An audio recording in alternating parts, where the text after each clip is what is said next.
You've already written this story for Six Rivers Media. Can you talk about your first story? Yes, so the first story that I wrote was about the Holston Army ammunition plant, and they basically notified the Tennessee Department of Environment and Conservation that there was an accidental discharge.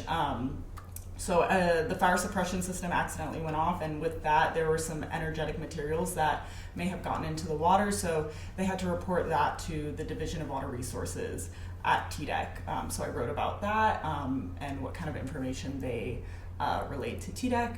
I also spoke with the water utility company in Hawkins County there to talk about just how they respond to when there's an accident like that happens. When you think about environmental reporting, how do you go out and find stories, develop sources, and what government agencies are you keeping an eye on? Yeah, so I mean, in terms of finding sources, I think for me, when it comes to writing a story or producing a conversation, talking to the people that live there, the people that are affected by it, being very person first. So getting to talk to people in the community, I think, is very important. In terms of government agencies, the EPA is probably a big one, and then whatever the equivalent would be at the state level, so TDEC, for example, Right.